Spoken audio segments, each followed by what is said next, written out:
Aqui na Rádio Metropolitana, muito bom dia para quem está conosco no Facebook, no Instagram e no YouTube. Manhã de quinta-feira, dia 27 de agosto de 2020. Vamos falar sobre educação, como eu já tinha anunciado aqui na Rádio Metropolitana. Esse momento de como voltar às aulas em tempos de pandemia, que é a grande pergunta, não só para os profissionais da educação, mas para os pais também.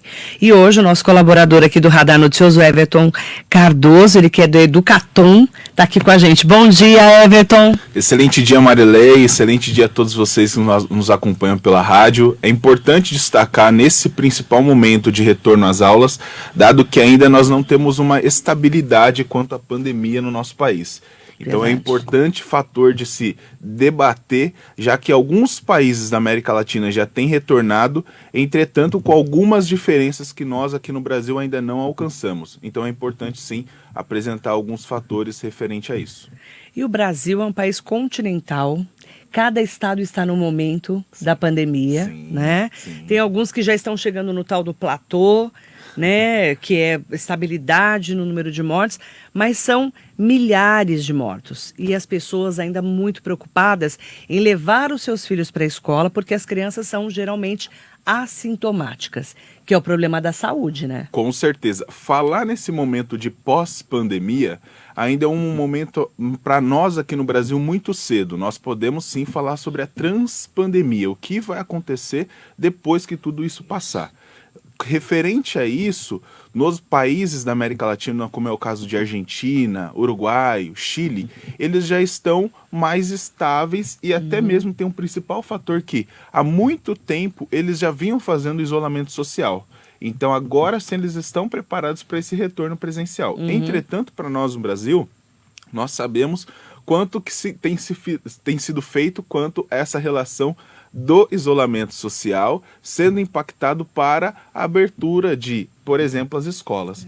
E a gente tem pecado muito nisso porque nós estamos ainda não num platô de segurança e tem alguns indicadores que a própria educação ela não tem segurança para poder falar para os pais, sim, vamos retornar. E aí ela tem jogado a responsabilidade para as famílias e as escolas têm recebido essa responsabilidade que de fato é do Estado para que ela possa se organizar e dizer, sim, vamos retornar, não vamos retornar. Então é importante, e vamos dizer, né, é importante saber o que nós temos que observar para que haja um retorno presencial das aulas. Que o primeiro fator são, sim, os indicadores da saúde. Isso. E nós não podemos passar a responsabilidade da saúde para a educação. Então nós sabemos que cada um tem o seu papel, mas é importante se preparar a partir disso. E não quer dizer que os indicadores sendo seguros, ainda assim estamos preparados para esse retorno. Tem tudo uma série de preparação, um planejamento que a escola deve fazer para tudo isso. E nós temos falado muito aqui na rádio com os especialistas em saúde sobre esse momento dos os prefeitos vão ter que entender como vai ser essa volta às aulas nas redes municipais. Ok, a rede municipal quem cuida é a prefeitura. Correto. Mas a rede estadual, que é muito grande, sim. Nós temos 645 municípios no estado de São Paulo. Né? Como não dá para você comparar Mogi das Cruzes com Votuporanga, por exemplo? Não tem como. Não tem como. Não tem como. E o que você coloca, Maria Lei, de fato é uma dificuldade que a gente tem enfrentado. Porque o governador, ou até mesmo a nossa cidade, o prefeito, não é só um entendimento da saúde, especificamente. Tem que se saber como que ocorre o funcionamento e a estrutura de um ambiente escolar. Exatamente. Por exemplo, se a gente for ter o retorno agora, se nós formos ter o retorno agora, como que um aluno, dentro de sala de aula, ele vai se sentir seguro referente às informações do coleguinha ao lado? Querendo ou não, daqui para frente nós também teremos que passar essas informações para os pais, daqueles que testaram positivo, daqueles que não testaram, porque é uma segurança para a família. E tem um ponto que, na maioria das instituições, hoje o que se vê é que as equipes de limpeza elas são muito reduzidas. Como lidar com uma equipe de limpeza reduzida nesse momento? Dado que, beleza, a gente precisa sim ter uma equipe de vigilância na escola, voltado para a área da saúde e ambiente, que é um primeiro fator. A escola, por exemplo, numa região de uso comum, que é uma torneira, que é uma maçaneta, sempre vai deverá estar sendo sanitizado aquele ambiente. Como fazer tudo isso, dado que o índice de inadimplência nas escolas estão aumentando? Como que uma escola diz que vai retornar, sendo que o índice de inadimplência tem aumentado? Como uma escola estadual, por exemplo, no Rio de Janeiro, que até mesmo os fatores básicos eles não tinham, que é a água, que é um papel higiênico, como que ele vai investir agora em segurança para os alunos? Então não é simplesmente voltar para a educação e se visualizar ali um campo somente para o capitalismo. A gente tem que ter um cuidado muito grande. Tem os prós desse retorno? Tem. Quais são esses prós? Poxa, o aluno vai se ocupar, o aluno, querendo ou não, ele depende daquele ambiente para poder estar com mais pessoas. Ele é arriscado também, tem alguns fatores que envolvem muito o emocional dele nesse ponto. Então, no ambiente escolar, isso é positivo porque ele muda, ele vai ter contato com profissionais que vão colocar ele para frente. No ambiente de casa, nem sempre, porque os pais pode ser que estejam em casa, não se sabe essa relação da família. Então, tem esses prós e contras, mas é importante destacar. Para nós, hoje, que vivemos alguns indicadores não tão seguros, não devemos arriscar. E não devemos também transferir para a família decidir se manda ou não manda. A família tem um peso, com certeza. Porém, é importante dizer que é o Estado ou a Prefeitura que deve tomar essa decisão por meio desses índices, e não simplesmente por meio de visualização do campo capitalista. Nas prefeituras, isso vale para praticamente todo o Brasil, eles cuidam geralmente que é do ensino infantil e o ensino fundamental 1. Perfeito. Né, que são as crianças. Perfeito. Que é muito mais difícil de você controlar do que os adolescentes. Com certeza. Né, para você, não pode pôr a mão no amiguinho, tem que usar máscara. Eu escutei numa entrevista que até a doutora falava, o brinquedo que as crianças trocavam antes, que era um bonequinho, ou até mesmo, eu levo um lápis daquele meu amiguinho para casa, uma tesoura, agora a troca deles vai ser a máscara. Então. E já imaginou uma criança chegando em casa com a máscara do amiguinho? Então, o que adiantou usar máscara? Então, não tem sentido nenhum. E tem mais um fator importante de se destacar, que as escolas particulares hoje, elas têm exigido de 3 a 4 máscaras para que o pai possibilite que a criança leve para a escola. Será que nós temos isso no ambiente estadual, na escola pública? Dado que, para se fazer isso, teremos que ter em torno de 1.500.000 equipamentos para essas crianças diariamente. Como que vai ser isso? A gente vai ter que tirar da saúde para atender as crianças, que seja do ambiente público ou municipal. Então, essa questão é importante destacar. A gente pensar numa escala particular é uma situação. As escolas particulares, elas têm outra estrutura. Agora, para as escolas estaduais, que vamos dizer, é o que nós vivenciamos. O dia a dia. É o dia a dia, é outra realidade também. Você falou das escolas particulares, os sindicatos e estabelecimentos do ensino do Estado de São Paulo entrou com recurso na Justiça para que a volta às aulas nas escolas particulares seja permitida em setembro, na capital. E aí, na sexta-feira passada, o TJ, o Tribunal de Justiça do Estado de São Paulo, negou o pedido de liminar do sindicato para a retomada das atividades nos colégios particulares, que é uma outra metodologia. Por quê? A gente sabe como funciona. Sim. E tem que se ver muita questão. Perfeito. As escolas particulares, elas têm mais estrutura? Correto. Tem maiores investimentos, uma maior preocupação. Só que ainda assim, até mesmo nas escolas particulares, o índice de aumento que os pais têm dito que não vai enviar é grande. E tem que se ver que não é porque o aluno está numa escola particular que ele está seguro ali. Tem um fator que envolve, por exemplo, temos os bolsistas nas escolas particulares. Como que é o trajeto desse bolsista? Muitas das vezes ele vai com transporte público. Verdade. E como que vai ter a segurança no transporte público? Então tem alguns fatores que um prefeito, que um governador, que um responsável de secretaria deve se preocupar, que o ambiente escolar, no retorno às aulas, ele não é simplesmente o aluno vir na escola, sentar e estudar com 5 amiguinhos na sala, não. Tem o trajeto dele até a escola, tem qual é o meio de transporte que ele vai se locomover, tem a questão do retorno.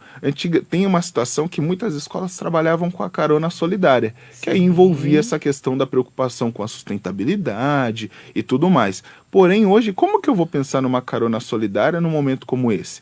E aí algumas escolas estão permitindo que os alunos tenham um motorista que vai levar e vai trazer. Mas eu digo novamente, qual motorista hoje vai me afirmar que a cada viagem ele vai sanitizar o carro inteirinho?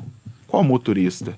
Dificilmente vai acontecer isso. E né? agora nós já temos cidades, além de ter feito já aquela enquete com os pais, Mogi deu cerca de 90% dos pais que não querem que os filhos voltem para as salas de aula esse ano. Sim. Osasco, o prefeito de Osasco decidiu retomar as aulas presenciais das escolas públicas só o ano que vem. Então já começaram os prefeitos a decidirem que esse ano não voltam. Então a Prefeitura de Osasco anunciou na terça-feira que as aulas presenciais na rede pública municipal de Osasco só vão retornar o ano que vem. Essa é uma decisão, segundo a gestão municipal de Osasco, que vale apenas para as escolas públicas do município. As escolas particulares da cidade poderão seguir as orientações do governo do estado de São Paulo, que prevê a retomada das atividades presenciais dia 8 de 7 de outubro, para a retomada gradual do ano letivo. Só que, estão falando lá, então Osasco já definiu que não vai voltar. E é importante falar que você colocou Osasco e praticamente muitas cidades do Grande ABC, elas também estão colocando que só retornarão no próximo ano. Já estão, ainda não bateram o martelo, mas sim, já falaram que sim. Estão com Perfeito. os conselhos de educação definindo isso. Perfeito. E isso é um Eu ponto... acredito que o ABC ali vai ser para o ano que vem. Eles são fortes. Eles são fortes. O ABC é uma região muito forte, né? Se você pegar São Bernardo, Santo André, dali para lá, São daqui para cá, Caetano, uma das cidades mais ricas do Brasil. Sim, e eles investem muito em educação. E tem uma questão de sustentabilidade da própria região, a questão do meio ambiente que eles colocam muito. Então, ali eles estão muito bem preparados para tudo isso. Então, é importante destacar dessas regiões de lá que só voltarão no próximo ano. E ainda assim, o que nós escutamos? Que para os governadores isso não tem sido positivo. Mas eu coloco que eles colocaram até uma situação que, poxa, as pessoas têm votado para a abertura dos bares, dos shoppings, mas estão votando para que continue o fechamento das escolas. Só que tem que pensar quais são os tipos de pessoas que votam em cada situação. Isso que não mostra. Será que aqueles que estão no ambiente escolar estão votando nessa abertura dos bares e shoppings? Porque são ambientes diferentes, a situação é diferente, o momento é diferente. Então, tem que se viabilizar muito bem que os números hoje das crianças que estão na escola, muitas delas, mais de 70%, são criadas pelos avós, são cuidadas pelos avós. E os avós, serão aqui colocados, vamos dizer, à tona nesse momento. Porque uma criança volta para a escola, ela pode se tornar assintomática, ela pode ser assintomática e ela não sabe se está com o vírus ou não. Então essa situação que eu até coloco, perfeito, voltamos às aulas presenciais. A criança vai ter os testes lá, os testes demoram em torno de 2 dias para sair o resultado pelo PCR. Perfeito. Essa criança que ela for detectada, se ela for assintomática, ela vai estar transmitindo, querendo ou não. E detalhe, não tem teste para todo mundo. Então ela transmitindo para o outro amiguinho, ela só vai saber o resultado dela depois de 2 dias, mas ela já transmitiu. A outra criança já levou para casa. Então é diferente esse processo. Já espalhou. E não adianta você medir a temperatura dessa criança, porque ela é assintomática. Sim. Não tem teste para todo mundo. Sim. Não tem. Então a gente não sabe quem vai estar com o vírus ou não. Essa criança vai para casa, transmite para os pais, os avós, os tios e para a família inteira e volta para a escola. Sim. E vai estar naquele ambiente que vai estar transmitindo para as outras crianças. Isso que é um ponto, porque nós temos que alinhar muito bem saúde e educação junto. Esse fator do retorno envolve situações, como nós já colocamos aqui, da locomoção do aluno, da estrutura da escola por meio da questão da limpeza. E tem mais um fator que a gente não pode deixar de falar. O professor, qual que é o curso que um profissional de educação faz para o ensino infantil e fundamental? Ele faz a pedagogia. Será que no curso dele houve uma preparação para que ele pudesse, vamos dizer, coordenar uma sala de aula quanto aqueles alunos que estão se higienizando, quanto os alunos que estão usando uma máscara? Imagina a preocupação do professor em preparar a aula, em estruturar o seu conteúdo e ainda assim ele ter que olhar para todos os alunos. Será que estão todos com máscara? Não. Quais serão daqueles alunos que está faltando máscara? Será que ele passou álcool em gel quando voltou? Então são situações que a gente vai estar transferindo para um profissional de educação que ele foi preparado para um campo, para outro. E aí, para que isso não aconteça, a escola precisará investir, deverá estar na escola para cuidar dessa questão. Será que ela tem capacidade para investir nisso tudo? Até quando ela vai conseguir investir, né? E eu tenho ouvido muitos pais, muitos especialistas em saúde aqui, Everton, que falam, as aulas deveriam voltar só no ano que vem. Correto. As escolas deveriam se preparar para o ano que vem, porque a gente ainda não sabe se vamos ter realmente a vacina em dezembro ou janeiro. Nós não sabemos a confirmação disso. E se vai ter vacina para todo mundo. A gente já ouviu o governo do estado falando que os professores vão ser prioridade na hora da vacinação. Mas vai ter vacina em janeiro? Vai ter vacina em dezembro? Ó, Marilei, a gente não sabe. Vamos se falar pelo Tá tudo ramo indefinido, farmacêutico. né, Com Everton? certeza. Para um medicamento e para uma prateleira numa farmácia do bairro. Ele leva em torno de quase 10 anos de teste para que possa se tornar Então, um fazendo medicamento tudo muito de rápido. estrutura. Então, a gente sabe que uma vacina ela não é simples assim. O índice de testagem tem que ser alto para você viabilizar que aquilo ali de fato tem resultado positivo. Então, para tudo isso, o Brasil tem um ponto que é: quanto de investimento nós poderemos fazer? Verdade. Ah, mas nós estamos colocando dinheiro. Perfeito. Mas será possível atender quantas pessoas? Então tem um fator que envolve sim a preparação de todo o sistema da saúde para que aí sim nós possamos alcançar bons resultados na educação. Então esse investimento, essa preocupação toda são fatores que eu acredito que para janeiro, fevereiro não seja tão simples assim.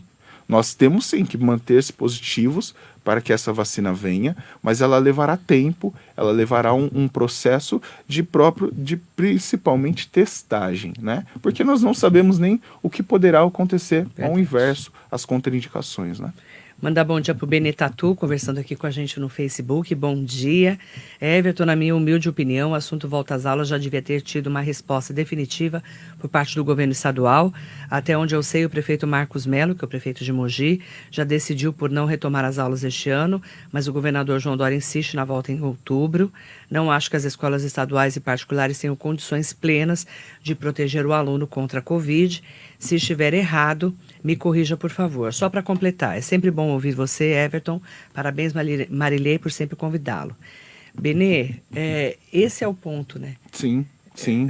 O Osasco já falou, não volto mais esse ano. Concordo. E, Marilei, nós temos que trazer aqui fatores que, de fato, são positivos para a criança, os pais precisam trabalhar, as crianças precisam, sim, ter maiores apoios, só que nós temos que pensar num fator geral.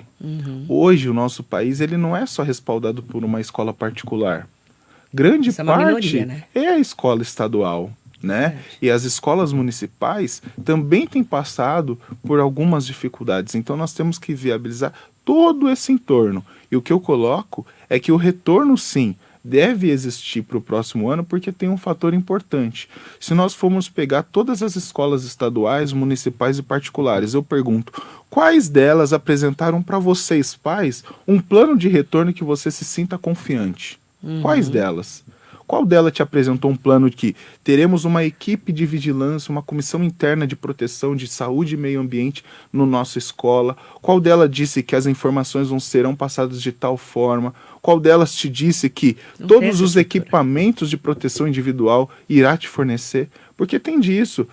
Para se investir numa criança, nesse momento, é um investimento alto. E se nós não tínhamos nem recursos básicos, como que eu vou fazer esse Não tipo tem. de investimento? Não tem. Então é muito claro tudo isso. E se comparar com países de América Latina, Argentina e Chile, Uruguai ou até países europeus, é uma outra situação, que eles se prepararam para que houvesse sim um retorno presencial paulatinamente, entretanto que a nossa questão de isolamento social deveria existir muito forte. E lá eles tiveram isso. Então tem essa questão de se falar. Mandar bom dia para o Rogério Zimiano, para o Cláudio Godoy, Santa Branca, acompanhando aqui a nossa live. Bom dia para o Cláudio Godoy. Marilei, nós vamos manter nossos filhos em casa, estudando online, porém a segurança dos nossos filhos só nós, pais, temos. Minha esposa é da área da saúde e sabemos que o perigo que todos passamos. E aí, Cláudio, você imagina, a sua esposa já é da área da saúde, seu filho ou sua filha na escola, você tem mais um fator de risco. Concordo. Então, você, concordo. né? Então, o importante é isso, é resguardar nesse momento as crianças, na minha opinião. Concordo. E tem um fator que envolve, por exemplo, as crianças até 2 anos de idade. Eu escutei de uma doutora que não é indicado elas usarem máscara. Esse é um ponto. Das porque elas nem sabem crianças, usar máscara. sim, das crianças, por exemplo, de 2 a 4 anos, é uma outra situação que elas não têm ainda total entendimento do porquê se usa máscara. Então, se a gente afirmar que a criança não vai tirar máscara, é mentira. Porque a criança, querendo ou não, eu nunca ela vi... não tem discernimento para isso. Sim, e eu nunca vi um recreio, por exemplo, dividido, uma criança lá no cantinho, uma criança aqui. Não Por existe, exemplo, né? para os jogos de futebol, disseram que não deveria haver o cumprimento. Os jogadores só poderiam cumprimentar com um cotovelo. A gente viu isso no retorno? Não vimos. Os jogadores se cumprimentam, se abraçam. Então, assim, para o ambiente escolar... Tá cheio de jogador com Covid, né? A gente sabe. Então, assim, tem um fator que para as crianças é uma outra estrutura. E mais, quando eu falo que não deveria cair no colo da família decidir se vai ou não para a escola, é porque a gente deveria sim ter uma segurança do Estado falando, ó, de acordo com os índices, de acordo com a situação que nós vivenciamos, não deveria ter o retorno. Mas ainda assim as famílias têm tido esse discernimento para poder observar que não é o momento ainda. Jacaré da Rodoviária de Arujá, bom dia. Bom dia para Cris Rocha, Alexandre Jimenez, o Eliseu de Miranda Correia, Silvana Jimenez aqui com a gente. Bom dia, Maria Servan, que foi secretária de Educação aqui da Prefeitura de Mogi das Cruzes. Um beijo para ela. Sônia Tarabai também aqui com a gente. Bia Silva, mandar bom dia para Cláudia Pereira Bondanza, também para Sandra Gonçalves. Aproveitar, né, para falarmos um pouco mais sobre educação, que é um assunto que está muito, muito em destaque nesse momento, por causa dessa preocupação da volta às aulas. Fernando Bucô, não teria motivo agora, melhor aguardar e recomeçar novamente no ano que vem com segurança. As escolas precisam se preparar. Acho que os pais têm a decisão junto com o Estado. Dr. Fernando Bucô, que é médico, oftalmologista, já falando que não é momento, e eu concordo, não é momento de voltar para as aulas, não temos segurança para isso. E eu quero pedir para o Everton voltar, para a gente voltar a falar mais sobre esse assunto, mesmo porque todo dia tem novidade, né? Sim. Você vê, Osasco já disse que não vai ter aula mais esse ano. Sim. Daqui, acho que uns 10, 15 dias, a gente devemos ter novas prefeituras que vão dizer, ó, não vamos voltar. E como que o governo do estado vai lidar com isso? Por causa dos números. Com certeza, não tem como fugir disso, né? Os índices, os indicadores são o norte para que haja ou não esse retorno nesse momento. E tem mais uma questão que é importante destacar, que as escolas, sim, deveriam focar nesse momento na preparação, no planejamento para esse retorno. Exatamente. Né? Temos trabalhado com ensino não presencial, perfeito, tem sido difícil? Com certeza, é uma nova realidade, é uma nova estrutura, as escolas têm que se preparar, mas eu digo que o planejamento para esse retorno deva ser grande. Então hoje, o que nós estamos vendo na Educatom é o seguinte, professores de todo o Brasil têm falado em situações do que acontece no Piauí, no que acontece no Maranhão, no que acontece no Rio de Janeiro, em São Paulo, e o que nós temos visto é que sim, o melhor a ser feito nesse momento não deve ser esse retorno. Mas acredito que, à medida que o tempo vai passando, as prefeituras vão criando um entendimento referente a isso e vão se colocando nessa situação. Então eu digo que, de fato, daqui 10, 15 dias, a situação sempre tem mudado, as atualizações têm acontecido muito, mas é importante que as escolas se planejem para esse momento, para esse retorno. E mais, só um ponto final aqui, é que os profissionais e as escolas que acham que a escola vai ter um retorno como era antigamente, por gentileza, se preparam novos objetivos, preparam novas avaliações, preparam um novo relacionamento entre a equipe, porque será muito diferente daqui para frente. Certeza. Tá? Esse é um primeiro ponto a se dizer. E vamos voltar ao assunto educação daqui a alguns dias com o Everton, para a gente poder atualizar esses números. Combinado? Combinado, com Então, certeza. Tá, muito obrigado sempre pela oportunidade, Marilei. Obrigada. Agradeço a vocês que nos acompanharam aí. Educação que está sendo, junto com a saúde, um dos destaques esse ano,